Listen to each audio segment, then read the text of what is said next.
It seems like over the years, the military benefits are dwindling more and more and more. I'm not sure what's going to be left, and that's why I want to bring up this video right here. I have to give a disclaimer to the beginning of this video. As somebody that has spent hours and effort and time of my life trying to educate people on the benefits of the military and how I have achieved where I'm at or done what I've done, I also feel like it's fair to be critical and make you guys educated and aware of what you could be getting yourself into. And sometimes that may be something I don't personally agree with, that I wish the military would change, or in this case specifically the Navy would change this policy. What we're covering today is specifically going to be tuition assistance. I already know we're going to have people say, but Nicky, aren't you supposed to be doing a job while you're in the military? Yes, there, Frank. I know we're supposed to be doing a job. Now, with the same consideration that we have the same pool of people that are also trying to go to college, same pool of people that are also going to other diverse fields, right? And trades, etc., and things like that. So the military has to find a way to incentivize you, and school is one of them.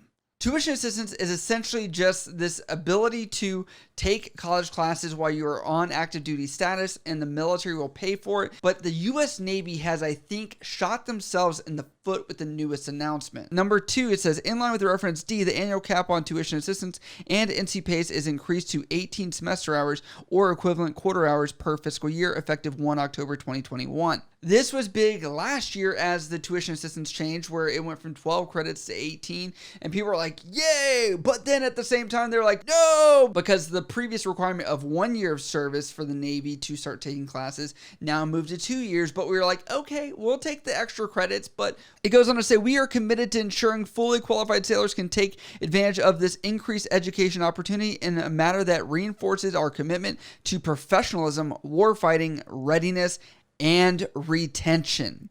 Operational readiness remains our top priority. As always, commanding officers may establish benchmark qualifications for sailors and officers under their command and manage off-duty education pursuit based on current or anticipated operational commitments. And the minimum time in service requirement increases from 2 to 3 years. There is no asterisk grandfather clause. Sailors who began using TA or NC pace at 2 years but have not yet reached 3 years must wait until the 3-year mark to continue. Enlisted sailors with less than 16 years of service must have at least 12 months remaining from the Corps start date until their end of active duty obligated service or as extended. Reservists on active duty orders must have 12 months remaining from the Corps start date until the end of active duty orders. Sailors may only take 2 funded courses per fiscal quarter determined by the start date. And vouchers for command-approved requests will be funded no more than 30 days prior to the Corps start date. You now are requiring this to be approved within 14 days before the Corps start date, but not more than 30 days before. Why are these arbitrary rules being created? You're giving a specific 2-week window that someone's going to be able to approve or put their stuff in order to get this approved. If anyone's been in the military, they're going to know someone goes on leave, someone's out of the office, someone forgets, whatever it is, and then, I don't know, the ball gets dropped and bam. What is wrong with planning a little bit early? Are you saying we didn't have operationally ready people before when it was at 1 year, when it was at 2 years? I'm going to say no. I don't think that's a factor here. I really just think that this is just part of the retention aspects of this. Tuition assistance hasn't been a reason why our ships don't go out to sea, hasn't been a reason why we've had issues with people being qualified. If anything, we took away the enlisted surface warfare qualification for these junior enlisted people and let them focus on their jobs even more.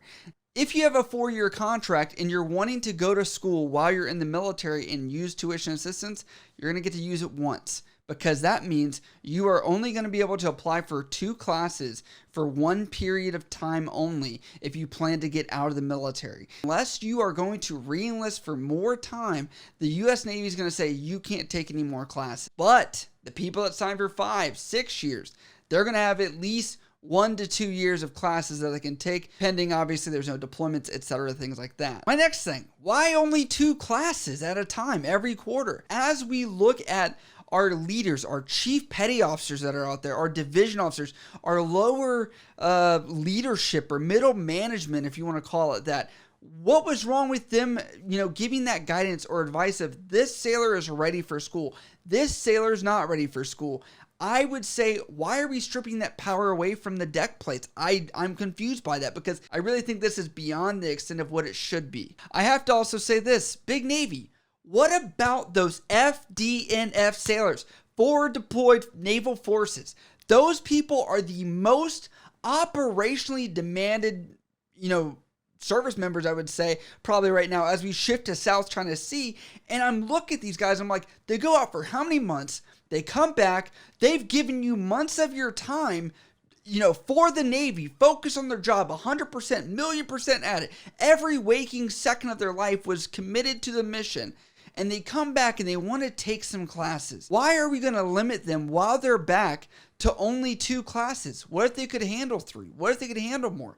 That should be up to the chiefs. That should be up to the junior officers that are out there right now, that I'm going to say they're probably going to agree with the fact that they want these people to work on themselves when they're back. That gives them incentive, gives them motivation to go back out to sea and say, I'm ready to give back to the Navy because the Navy's gave back to me. So people that are in the States are probably going to have a better chance at going to school than these people that are, actually doing the mission more than anyone else. And we're hindering them because they're going to be back in the rear in-home port less than the people that are in the States. My next point here is the Chiefs mess, or part of their job, I should say, is retention, retaining sailors, knowing your sailors, knowing what motivates them, understanding what they want out of the U.S. military, and showing and exposing them to things that could benefit them. But I will say this, in my opinion, sends a message to chief petty officers out there and says, hey, we need you to do more with less. We need you to make them look over here at this other stuff that's great. Not this, though. Self-included with 13 years of service, and other people,